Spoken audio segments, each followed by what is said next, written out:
Welcome to the Football Show on PLZ Soccer's YouTube channel. I'm Peter Martin, Alan Ruff and Tam McManus are here with me on this Wednesday as we get ready to talk football. Big thank you to you for joining us in your thousands and downloading the podcast, watching us on YouTube, downloading the PLZ Soccer app as well. We really appreciate your support. And if you hit the subscribe button, you can join the football family. It is, of course, uncensored, unbiased, unmatched, and it's absolutely free to watch not only the Football Show, but so much of the content on YouTube now, our unique video content, just covering Scottish football, lots of features, Dream Team one-to-ones. I think you'll enjoy it if you tell your friends, share it, and of course watch it at your leisure. So every day, all the way through to the summer, we've been offering you the chance to win something in our competition, and today is no different. It's another unbelievable competition from PLZ Soccer. You can win these fantastic Geo Thompson prints, including this signed print of Hibs legend Pat Stanton, commemorating Hibernian's 2016 Scottish Cup win, if you answer this simple question. Who scored the winning goal in that memorable Cup final against Rangers? Post your answer in the comment section below, and to double your chances of winning, don't forget to subscribe to PLZ Soccer's YouTube channel. Good luck. Yeah, good luck with the competition. A lot of Hibbies will really fancy that, Tam. Yep, my two mates are big Hibs fans. They're entered. Yeah. I'm not telling you their name because I don't want to be accused of cheating. Yeah, were you at the final? 2016? You know, I wasn't at the final, and it's probably just as well because, as you know, I am an absolute blight. I'm a Joner, and I had 2 tickets for the game, and I've got a few friends up in Fife, actually, just talking about Fife there, who are massive Hibs fans and they couldn't get a ticket. So I kindly gave them my 2 tickets. Wow. And they went to the game and they had the best day of their lives. Yeah, did you watch it on the telly? I watched it on the telly, and when it went to 2-1, I was glad I never went. And then Hibs got it back to 2 each, and then that man scored that famous goal, and it was probably one of the best days in Hibs history. Yeah, absolutely. Fantastic day. Couple of little things over exuberance, but other than that, it was fine. The cup was won. Talking of Fife, well done to Keith Barry from Fife and Kirkcaldy. He actually has won our competition from last week, and basically he's picked himself a Legends poster and one of our Black Maestro tops. So congratulations to you, Keith. It will be on its way to you. Could be hurtling its way towards you now. You know what it's like, Ruffy? We get various people joining us and from near and far, and this one was sent in to me. It's a picture of a group of kids in Australia, Meteors FC in Gladstone, Queensland, Australia, the first free football club for kids, particularly of disadvantaged backgrounds, with the Free Sports for Kids initiative. It teaches kids resilience, values, and just being all-round better people. And the person hasn't actually attached their name to it, which is quite sad. I'm sure they'll contact us at some point.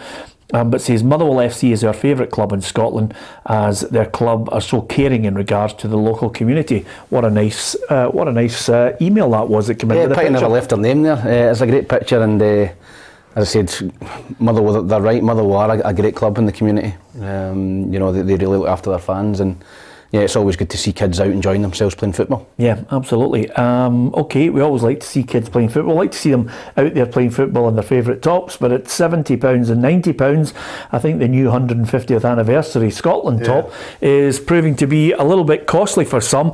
I mean, I've got to say, complimentary to them, it's a cracking top. It's a really good one. It's been very popular and very well received, and people are buying it by the barrel load, Ruffy. Well, it's the Wembley Wizard strip, isn't it, with Jim Baxter and Dennis Law. You know, that's the strip they all wore, you know, with Jinky.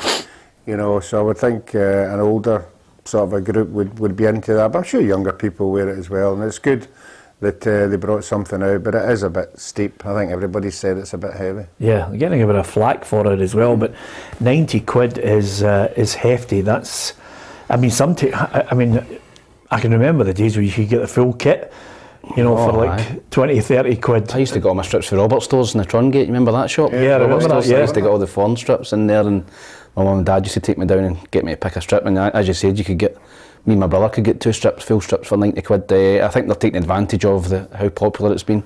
I don't think that's right in this age of austerity where people are struggling. I thought the prices were a bit steep, to be honest. Yeah, to be fair, it's great that he said you remember that store in the early days when you were a kid, Ruffy.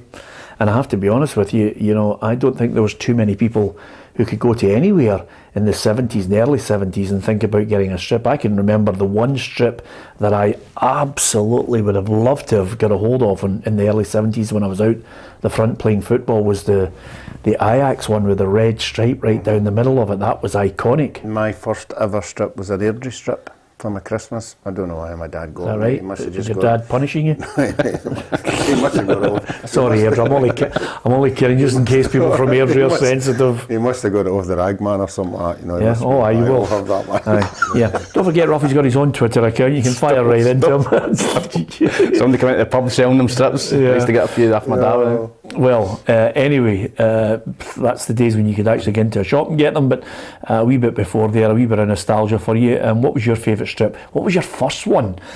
Is there a strip that you just still wish you had kept a hold of it, and you'd love to just see it on some of your kids? That's the other thing about it as well.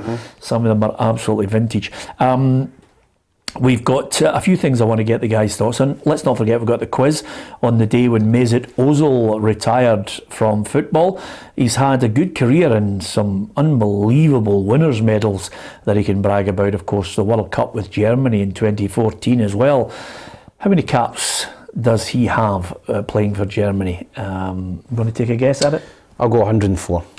72. 72. Okay. Give us your thoughts on it, and we'll announce the answer at the end of the programme. We'll also give you another chance to get a hold of that competition as well. If you hit the subscribe button, it'll double your chances of winning the prize as well. Dundee 3, Queen of the South 1 from last night. Ruffy, it was a good result for Dundee. They're only 4 points behind Queens now, and it's game on. Yeah, it certainly is. You know, it was a tricky one because Ayr were on a wee bit of a run, but Dundee with the home advantage. I always thought they would come good. You know, they did. In that league, everybody has a wee wobble somewhere. You know, if a wobble at the beginning or the middle or the end. You know, Dundee had it in the middle. You know, but they're going to finish strong. You know, and I think that's the right time when you want to finish a season by particularly playing at home. And Dundee, I keep talking about support and what clubs bring to the Premier League, and Dundee's one of these teams. You know, if Dundee get back into the Premier League, you're talking 7,000-8,000, you know, of a crowd, you know, which is fantastic. And I think that's what the Premier League needs. They need the derby games. So I don't know whether Dundee United are going to be in there, but that's the kind of teams that you want in competing. Yep. Gallant says his first strip was Rangers 1990. That's going back a bit. It was just at the start. I wonder what that one was then. If it was just the start of the 9 in a row, 89, 90. I wonder what that was. Would have been McCune's lager on the front of it. I'm almost certain.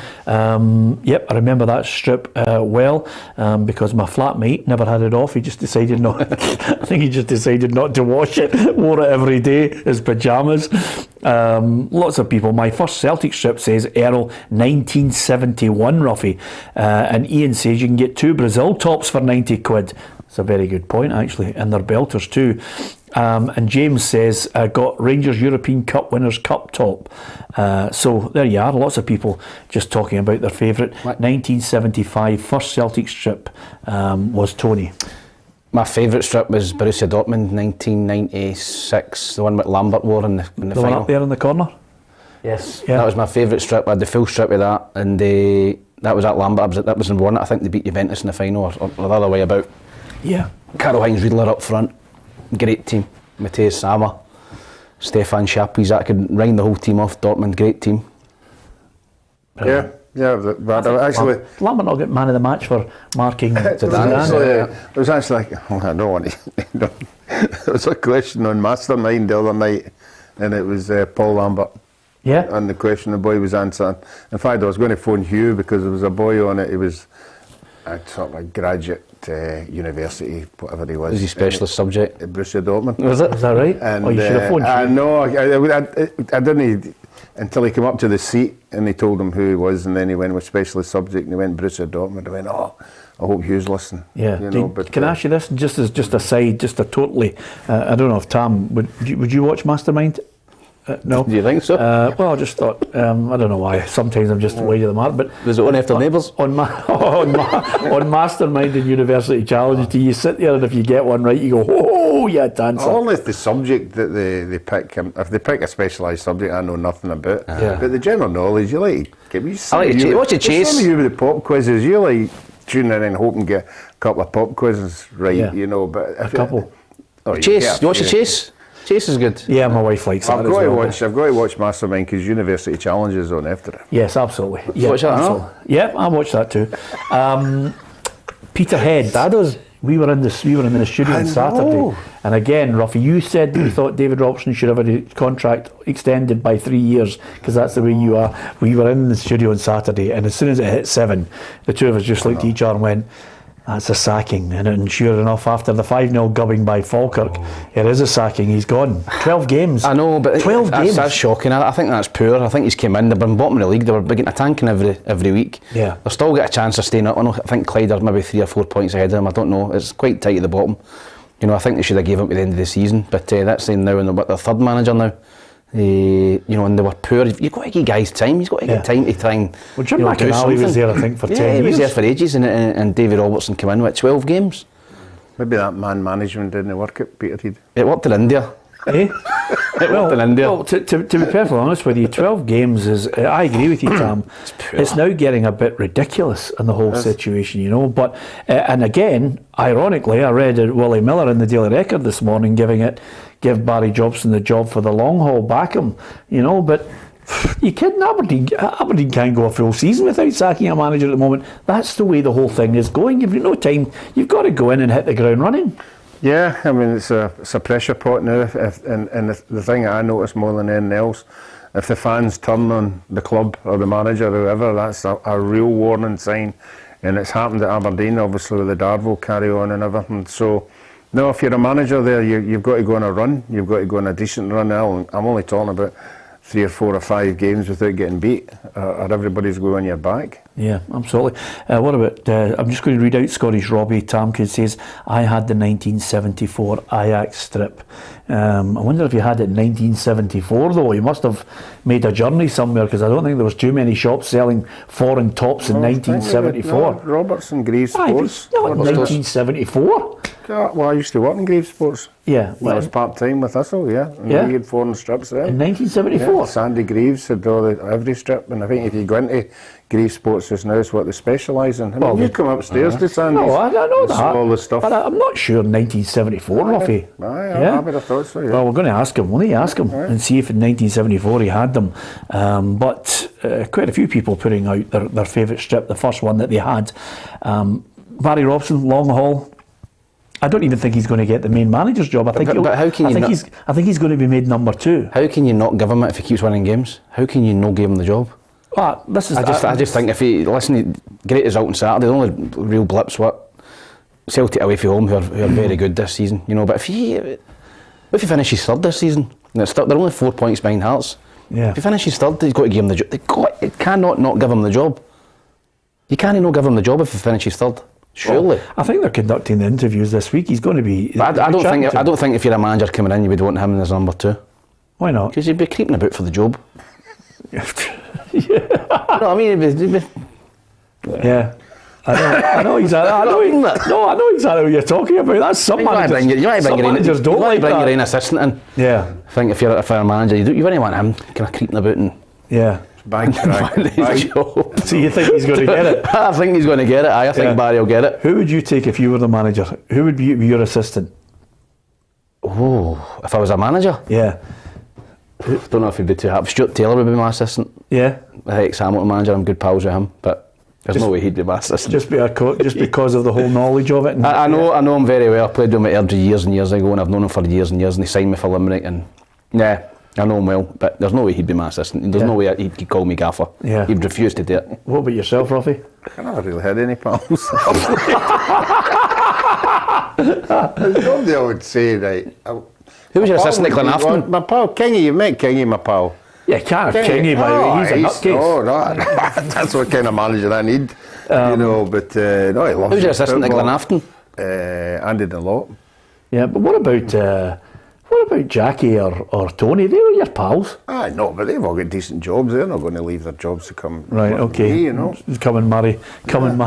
And by the way, Thomas Lee has just said the Coventry City strip now. Strangely enough, if you have the brown Coventry City, it was a third strip. I know it was rank rotten, Ruffy, but if you have it now, it's a collector's item. They pay a lot of money for it.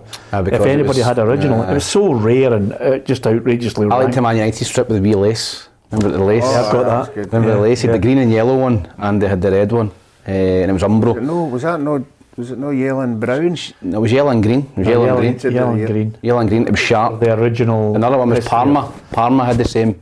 They had the wee.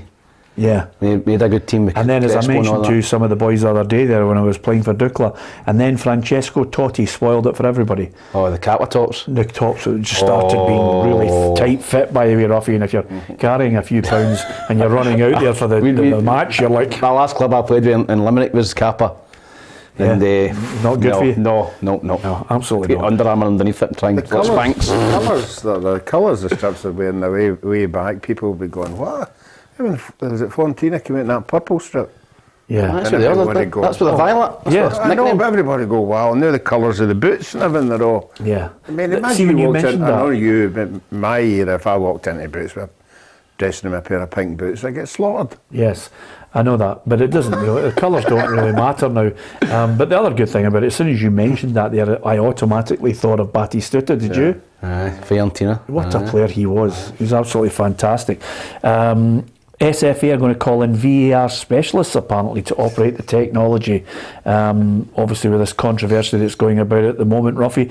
So I don't know about you, but I'm quite cynical when I read a headline like that. I think, well, I thought the referees who are actually there at the moment are specialists that should be looking at this stuff. No, I think the first thing they need is maybe Specsavers, glasses or something like that, because they're not looking at the same screens we're looking at. Yeah. You know, that's shocking. I mean, you look at the screen.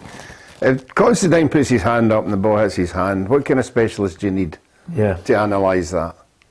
You know, I'd really love that video guy to come out and say why it wasn't a penalty. Yeah, it's not as if. I mean, I've seen 3 of them at the actual VAR unit with the cameras. I mean, I've been out at the each pod has like got 9 screens.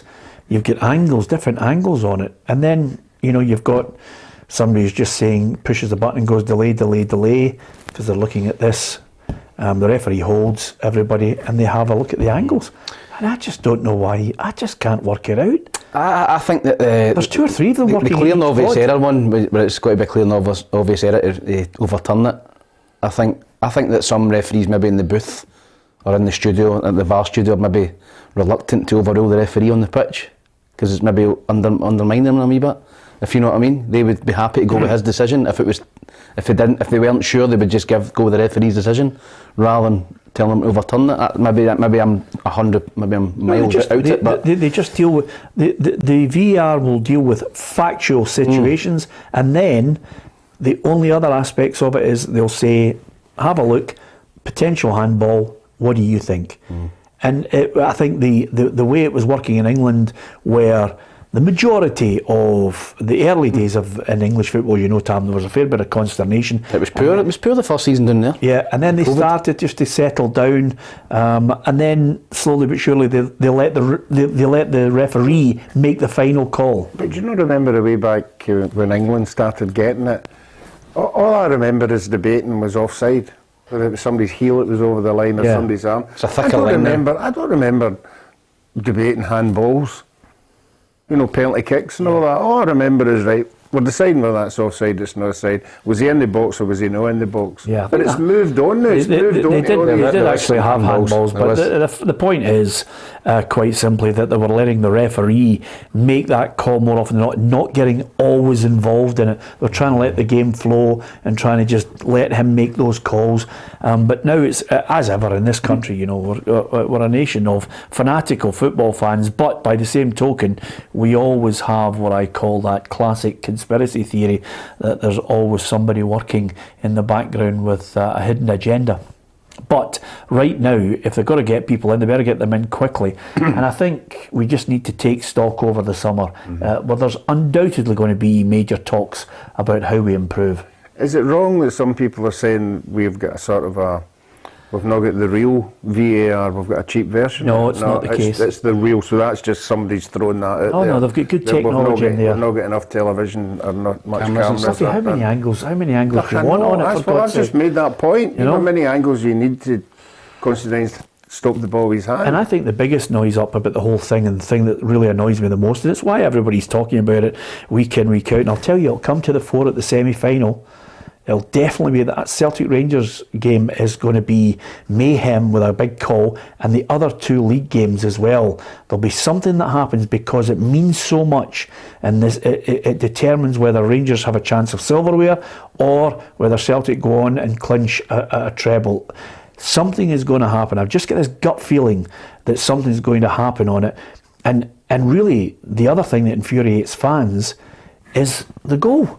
You're now in a situation where it's just gone. You just actually look and you're going, players running away, Tam, and they're going, is that a goal? I would have hated that, Peter. I would have hated that when I was playing. You know, if you score a 93rd minute winner, you know, maybe away from home in front of all your own fans, and you run in there and you're celebrating and that euphoria, there was no a better feeling in my career, my life, and that's 5 seconds when you scored the goal.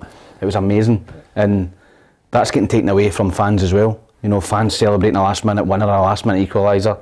You know, you've got to maybe sit and wait for a VAR decision. So that's the thing that I don't like most about VAR is it takes the euphoria out of scoring a goal. And scoring a goal, celebrating a goal was the best thing about football. Yeah, I mean, a lot of people, you know, you only have to look at people, their anger at the whole thing, the decisions that are coming out. You know, managers especially, that's the most irate I've heard a lot of managers at the weekend, Ruffy. You know, you usually had 1 or 2, but now starting to build in appearance. 4 or 5, it's starting to build every week now. Because it means more now, because it's getting to the cutthroat end. Yeah. Managers are realising not only could they get the sack, their team could get relegated, they could lose fortunes, players could lose their jobs. Yeah, I mean, every point that Derek McInnes came out with at the weekend, he was right. You know, that he thinks he's had his more share of it than everybody else, which is probably right as well. So if he'll be sitting in his office going, right, we could have had a point there, we might have had 3 there, and look where we are now, look where we could have been. So yeah, that's what managers are like, and at the end of the day, they're the ones that are going to get sacked. Yeah, absolutely. Okay, give us your thoughts on that. We'd love to hear from you. Listen, while you are there with us, we did tell you that not only the football show, but there's lots of unique video content on PLZ Soccer's YouTube channel. And if you download the app, you've got all the breaking football news at your fingertips. You can read lots of stories. You can also watch our video content. You can watch the programme live on it. And we've also got dream teams, one-to-ones, you name it.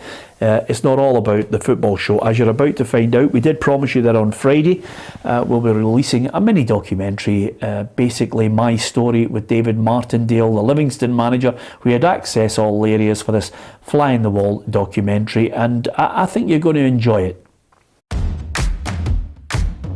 There was a lot of negative publicity when Kenny left. It was all about David Martindale, the convicted criminal, David Martindale this, David Martindale that, David Martindale runs Livingston Football Club, all this. It was horrendous.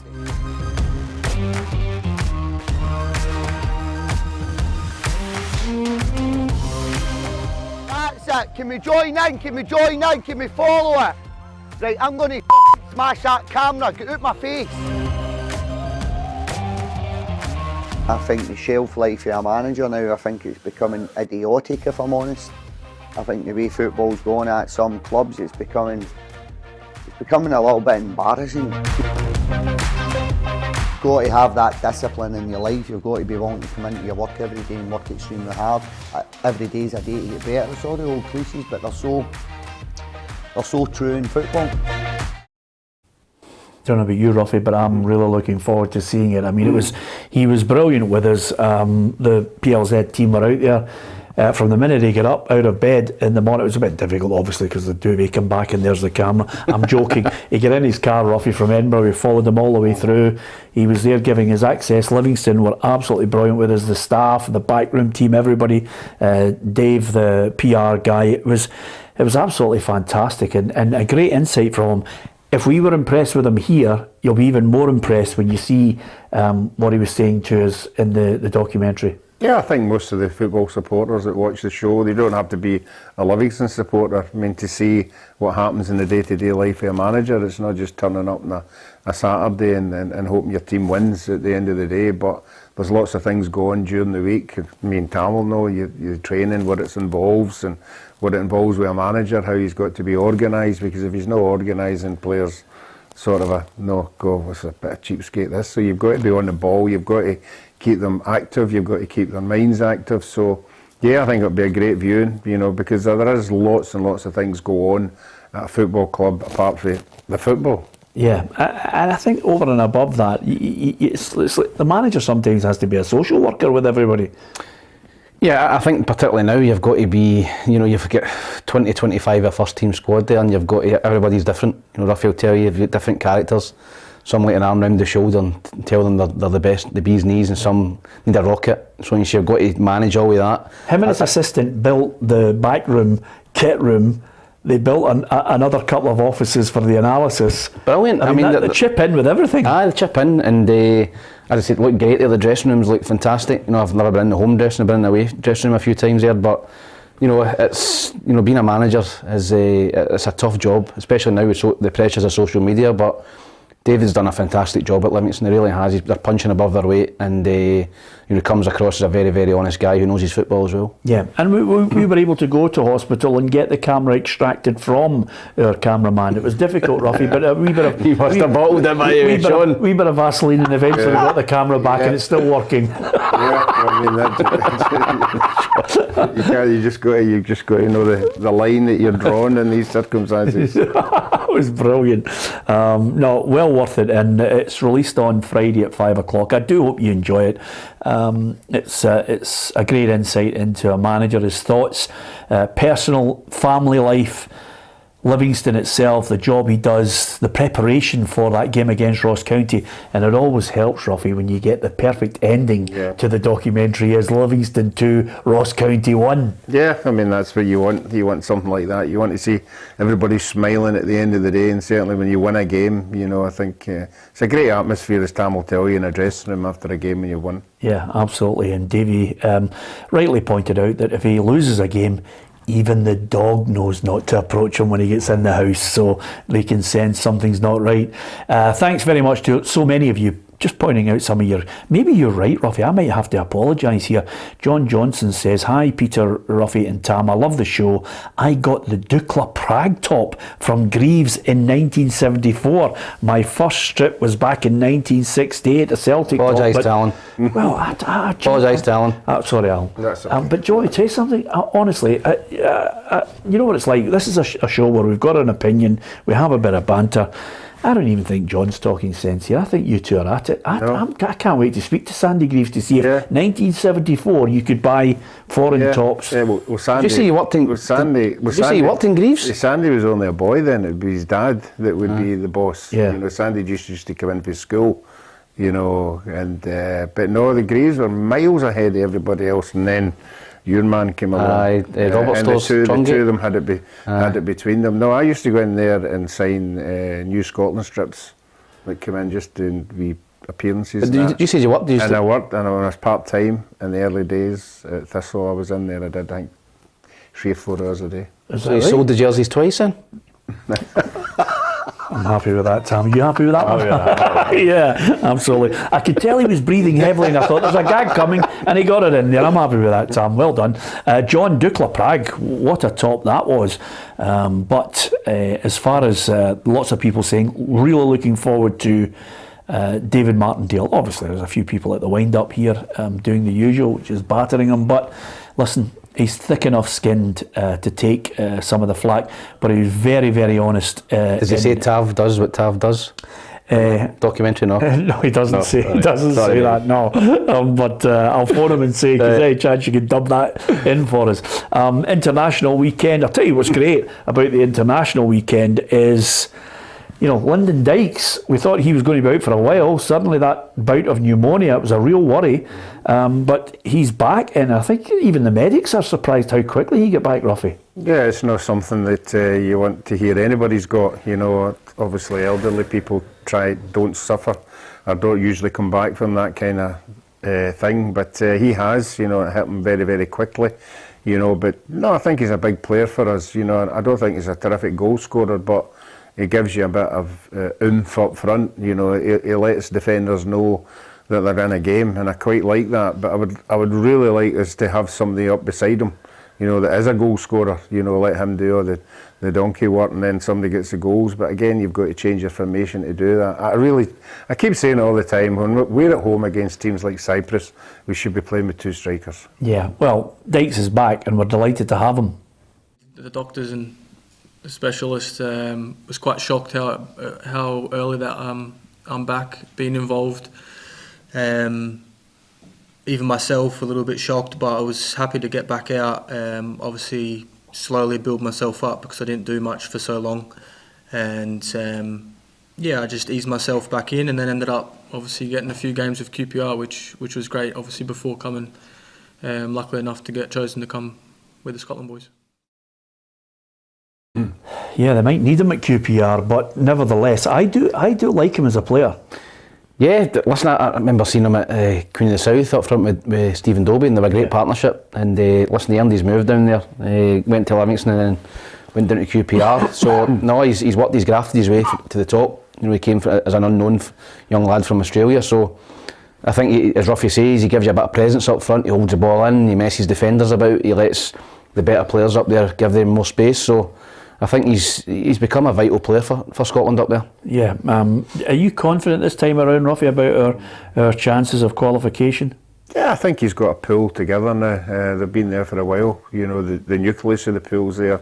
I think he's now possibly, if everybody's fit, he would have maybe a settled 9 that would be in his 11.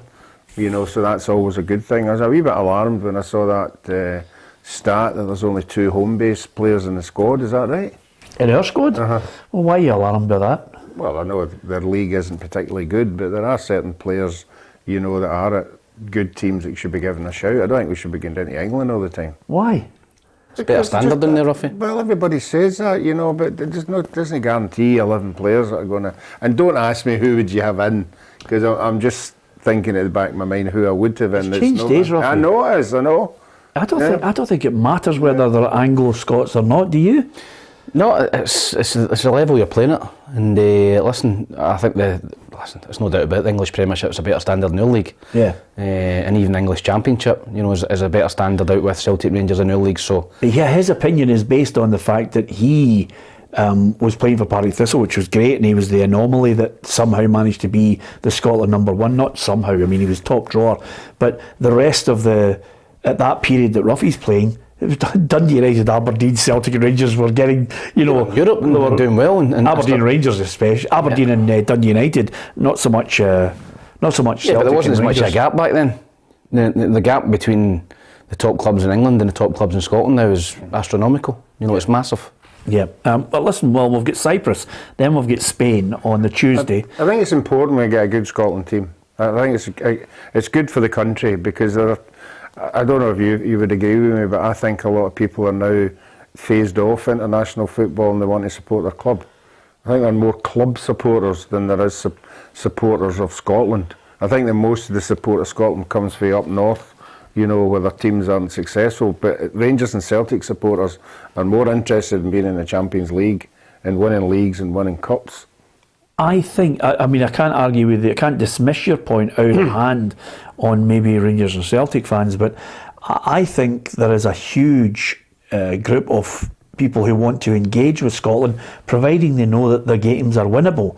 You know, everybody talks about changing the stadium and the setup in it to make it more intimidating, but you know, Hampden can be an intimidating place if you've got a half-decent team in with a chance of qualifying. Yeah, listen, we want to see a successful Scotland team. You know, we obviously get into the Euros, and who can forget that penalty shootout against Serbia? The whole country, you know, was alive, and that was a bad period for everyone during COVID. So, you know, we want to see a successful Scotland team. We'll get behind it, but it's just because we're in the doldrums for so long. A lot of people maybe dwindled and interest left the national team, but I think under Stevie Clarke, I think he's galvanised the country, and you know, but for a couple of a bad result against Ukraine, you know, in the playoff, it could have been, you know, in another major tournament. So Listen, I think that as long as we're winning games and being competitive, I think the fans will get behind the team. Yeah, and there's games coming up against Georgia, Cyprus Tough group, away. by the way, Peter. Yeah, Georgia are a it's good side, and all. It's a Spain tough and Georgia away. I spoke about it the other day. It's a really tough second half, Yeah, picture-wise. I mean, I think it's like 3 away and 1 at home. yeah. Well, right at the end of the month, at the end of the year, we've got our last game in November, Scotland against I Norway. see Haaland's missing the 2 Norway games against Spain and somebody else. Yeah, I but- bet he's fit for us. Oh, he'll be back. He'll be back to score his 67th and 70th goals. Certainty. For us, it's an absolute stonewall certainty. Although Steve Clarke's assistant John Carver, I think, like speaking for everyone in this nation, we don't want to be watching another tournament on the telly. It's not nice sitting at home watching the World Cup being played and we're not part of it. So for me, that's going to make us more determined when we're going into this new campaign now, after on the back of a successful Nations League campaign, going into this with confidence and fancying our chances, because we want to be involved in those Euros again in Germany. So players have come in with a real focus. Yeah. Fingers crossed we get a good start. Of course, Steve Clarke's first game in charge in 2019 was against Cyprus. It's amazing how the. Remember it was at the game, Well, I was remember just about to say, look at the team from that first game.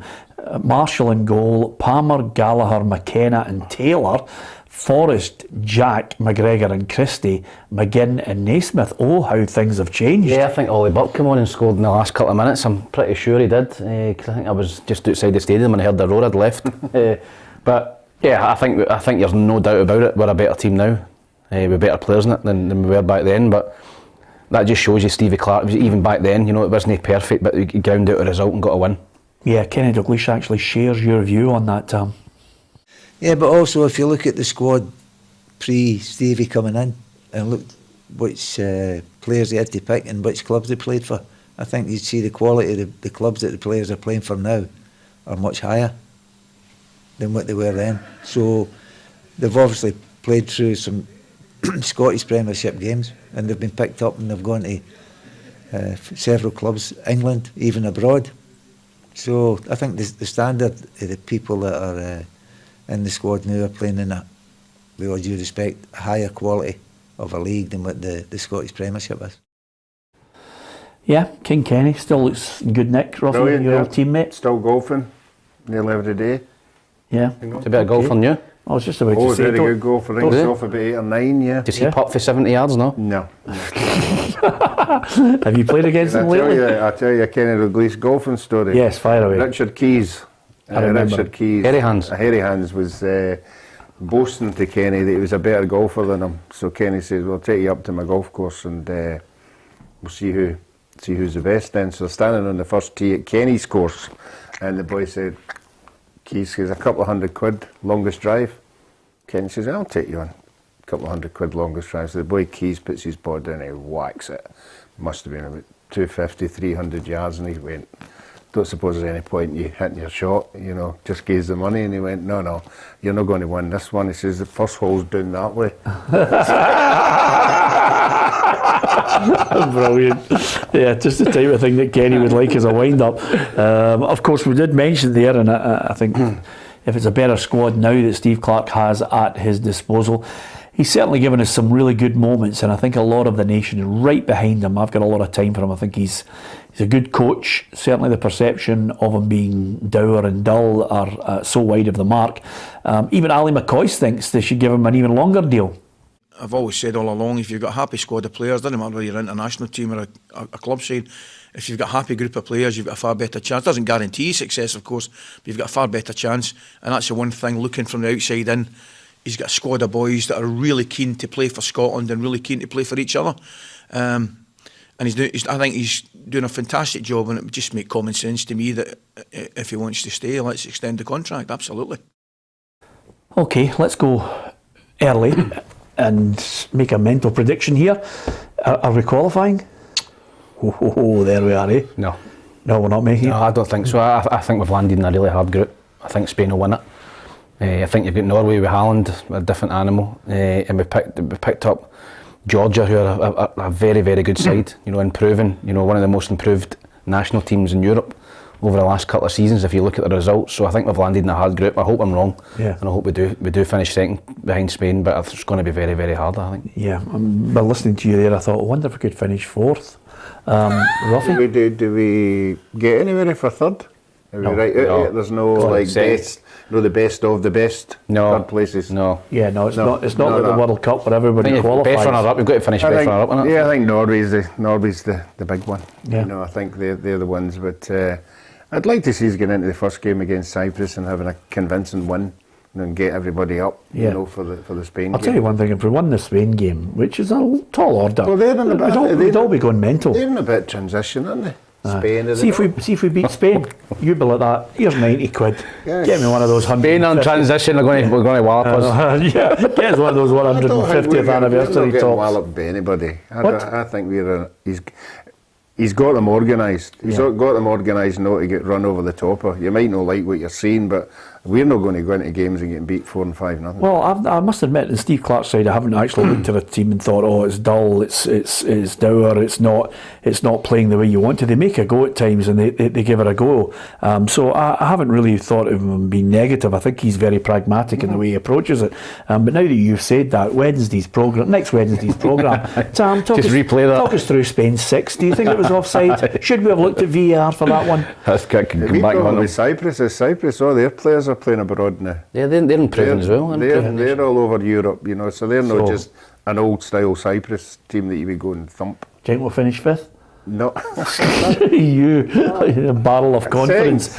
You've just demoralised me. Do you think second? Yeah, why not? Yeah, okay. Well, I'll have. Do you want the same seed drinking? I'll go for second as well, but Yeah, I let's go. think I'm third. Let's go unbelievably patriotic. Once the football comes back, I think we're now down to 9 games left in so many of the key leagues, and everybody's starting to look and think, okay, 9 games running out, the excuses are running out, who's going to win it, who's going to lose it, who's going to be out of the division. And of course, the other thing about it, Tam, which I think a lot of people don't appreciate, everybody thinks, you know, footballers, because they see the millions that's on offer in the English Premier League, they look and think, such a glamorous life. It's not even glamorous for Premiership, because there'll be players out of contract wondering where they're going to have to move to. Yep, it's not a great position to be in. It's different if you're playing for Chelsea or Man United. And you're getting 200 grand a week. You can afford to go a couple of months as a free agent. You know, these guys are earning massive money. So if they go 2 or 3 months without a contract or getting paid, they'll start to feel the pinch. So I know you're going to get through some of the names at the minute, but it's a situation that I was in myself, where you have nothing coming in and you're waiting for the phone to ring. You know, and you're training hard, you're training yourself. It's demoralising at times. You're plodding around the park. You know, so you've got to be mentally strong. And there's going to be a lot of players out of contract in Scotland this summer, and you know, it's vital that you try and get picked up early doors. And the other thing with being out of contract is clubs will try and get you in the cheap, because you know you've no a wage for a month or two, and they'll say, oh, we'll offer them rubbish, and they'll take it. And some people need to, because they need money coming in. Yeah, Stephen O'Donnell's at Motherwell. It's a strange situation. The last 2 managers in there have just absolutely lost favour with him. He's just struggled to get a regular pick. This was a guy who's a Scotland internationalist. Yeah, and he's only 30-year-old. I thought he was older than that. No, he's certainly a player with a lot of quality. But as I said, the last couple of managers, unfortunately for him, he's got young Max Johnson, who I know well, who coached at Braidhurst, who's a tremendous player. I think he's going to move on to a bigger club in the summer. He's come in and he's made that right back place his own, and Stephen's not been able to get in. But again, I think there'll be clubs that would take him on a free. Yeah, Charles Dunn, St Mirren, another good player. I think injury was the thing that really kind of kept him out for 2021 season. But yeah, Tim's right. You know, there are people that are going to be out of contract, but they'll have some kind of CV that somebody will remember what they've done in a particular season, you know. And as long as the injury ones, the tough one is if it's a player who's picking up injuries, then clubs tend to say, well, don't know if we should touch him, you know, we won't get him for half a season or something like that. So, but no, I think people like Stephen O'Donnell, you know, I think even when Stephen went down to England, he did relatively well. So there'll be people with lists of what they've done in the game, and if you've done reasonably well. I think you'll always get a game, but there is a worry for the players who have now got a CV that people remember. Yeah, it's hard to believe. Johnny Hayes, 35 years of age. I wonder if he'll sneak a year out of the manager coming in. No, but he will. If he doesn't stay at Aberdeen, there are other clubs further down the division would take a chance on him. You know, because again, he has got a good CV. You know, he's got a good track record. He looks 100% any time he's given a chance to play. So no, he's the kind of guy you would want in your team. And of course, the big two. I think since you've come on this show, we've never stopped talking about Alfredo Morelos. But Alfredo Morelos and Ryan Kent are the two players where you're waiting for that big headline, aren't you? Yeah, listen, we've spoken about it before. There's zero chance of either signing a new deal at Rangers. They're both going to leave on a free. Alfredo Morelos, there's been talk of Seville for him. They just sacked the manager today. They're 2 points above the relegation. You know, in the Spanish league, you know, they could get relegated this season. So I don't think that's a done deal at all. Ryan Kent's had a better season, I think, than Alfredo Morelos, and I think he might pick somewhere up in the Championship. I don't think Ryan Kent's done enough to get a Premier League club in England. I don't think so, Peter. And his numbers, you know, his goals and assists. He's a very, very talented player. He goes by people, but people look at the standard up here and look at some of the teams and players he's playing against and think it's a big, big jump for them to be playing against, you know, Man United, Spurs, teams like that. So I think that you maybe land in a Championship club in England, Ryan Kent, and I think Morelos will be abroad somewhere. Yeah, one guy that I think will be snapped up quickly is Nicky Devlin. He's only 29, and by the way, I mean, he'll right back, scores goals, can defend, got a good engine on him. He's had a great couple of seasons. You know, I really like when I see most of his highlights of Livingston, and he's up there. And every highlight I see, he's always run about the 18-yard box. He's always pressing forward, quality balls into the box. A real captain, you know, and he won't have any problem at all, whether it's up here or down south. Yeah, of course there are players that will be moved on, and they might get a bit of money for them, you know, in a lot of Premier League clubs here in Scotland. I mean, there's already talk of Abada, you know, moving on because he's not getting enough game time. He's one player. I mean, you look at Celtic in the back line. Will Welsh want to hang about? James McCarthy's on a long deal still. I think he's budging. Yeah, do you think he's just going to sit there? He's just going to sit there. James McCarthy, I think he'll sit there and then retire. You know, it's a similar situation to, I think, when Bobo Baldi was at Celtic and he was out the picture and he just sat for 2 seasons and picked up. He's not going to get anywhere near as much money as his next deal. So I think that James McCarthy will just sit there and take his money and then he'll retire. I don't see him dropping down the leagues. I think his legs have possibly went now, but he's had a fantastic career. Yeah. The other big speculation, and of course we talked about the players, Ruffy, but managers will be worrying about their future too. Jim Goodwin's got a short-term fix. Keep Dundee United up, you might get the job full-time. Yeah, if he keeps them up, you know, but I also think if they notice what he's doing behind the scenes, you know, if the training's good, if the supporters are seeing any hint of getting back, you know, if they did get relegated, I think you would take a chance on him. I think he's done enough in the game, you know, that with the right group of players he could come back up again. So I don't think with him I know his deal might be, well, if you don't keep us up, you may have to come in and have a chat with us. Yeah. I think if the overall picture of his organisation away from the playing side is very, very good, and it seems to be good, then that might just save him. Ruffy, I think I might have to, I just think I'm going to have to apologise to you at the end of the week here, once we speak to Sandy and Miller as well, because Chris says, in 1972, my dad bought me the Ajax shirt there. So I reckon I'm just going to get battered here on this one. And Frankie says, I wanted the Dortmund top when I was a kid, and Greaves was the only shop you could get it. That's where I get mine. Yeah, and then Tony says, I had a Poland top with the all big red eagle on the front in the 80s. Now, interestingly enough, when I see that top, there are 3 players that I think of in that Poland top. 3 players that automatically I look at and think of with Poland in mind. The clown. Well, that's even easier. That's earlier. I can't believe you're going earlier. Was that the goalie? Jan Tomaszewski. Yeah. The goalkeeper? He was the goalkeeper, but they denied England. The one that springs to mind is it Lato? Gregor Lato. Well done, Ruffy. Different class. Gregor Lato, who was the top scorer in 74. The second one is a guy who ended up playing for Manchester City. Now, centre half, big quality player, Kazimir Denia. He died sadly in a car crash, I think. And then the third one is Boniek, who was a superb player. Do you know anybody in Poland? Did Lewandowski, he go to a big team in Italy? Juventus. Did he? Yeah, and they shipped Liam Brady out because he was coming in. So, yeah, thought I'd keep you right in that. A lot of people just mentioning these great strips, so I might have to just say, listen, you were right. And I like Bob Allen.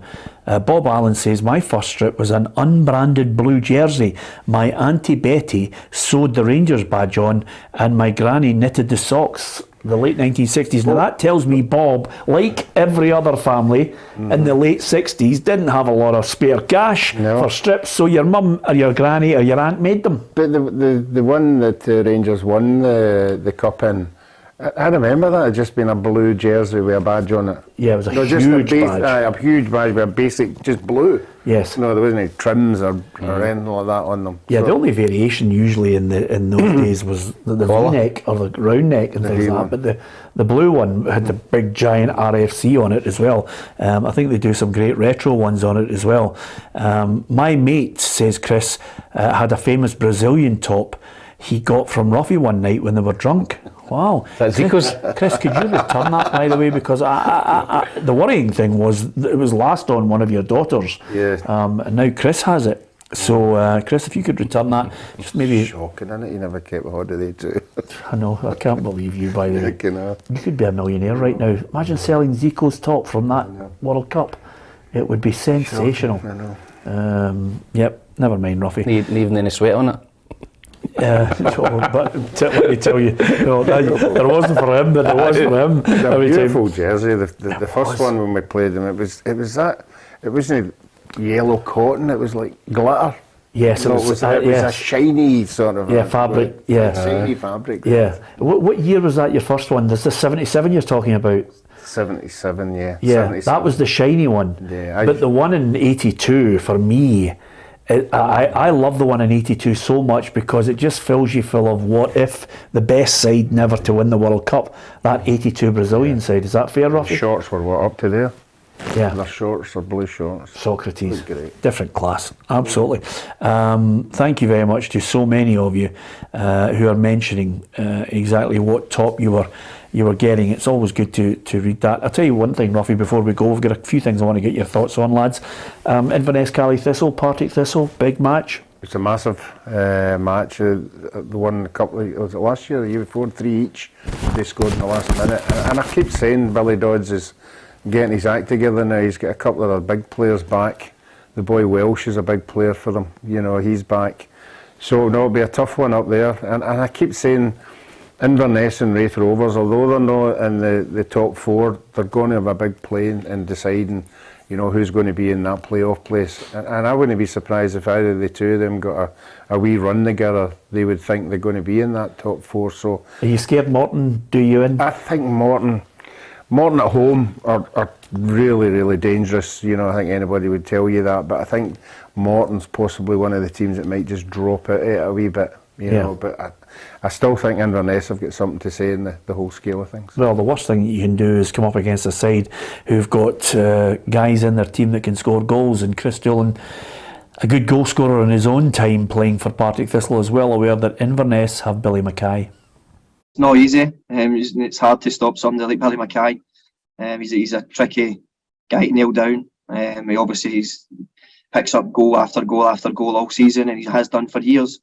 But that's where I think our team, we work as a team, and it's not just Billy Mackay you have to stop. You have to stop other players as well, and getting service to Billy Mackay. We have to try and stop the rest of their team, which isn't easy.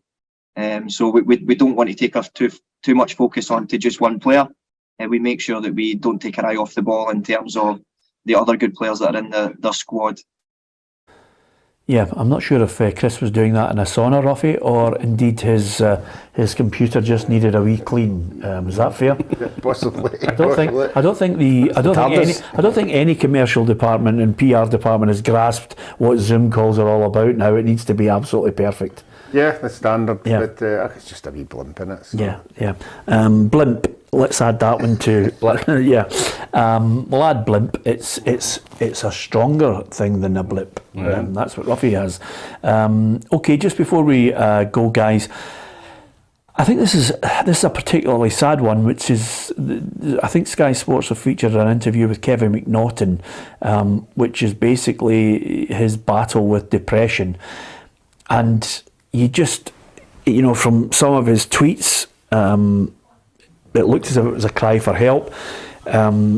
He's been found with alcohol and medication by the police after they were alerted, obviously, to the tweets. And I think, his life has been very difficult to cope. And sometimes I think if you're lucky enough that somebody can intervene and help you at the right time, Tam, you can save what would be a tragedy. And Kevin is certainly somebody that I hope, people can help him.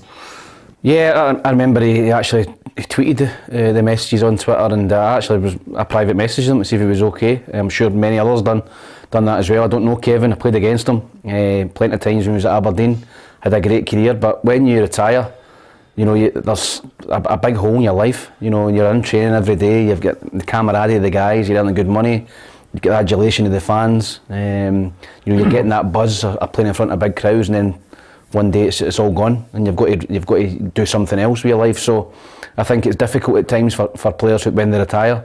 I was fortunate to get into the media side of stuff, and that kept me kind of involved in the game and coaching and that. But if you've not got that, I can really appreciate why people would really struggle, players that retire. So I'm glad he's getting the help he needed. I actually spoke to him a couple of weeks ago up at Dundee. I was doing a after dinner gig up there, and I spoke to him. He was looking well, him and his brother. So I wish him all the best. He's getting the help now.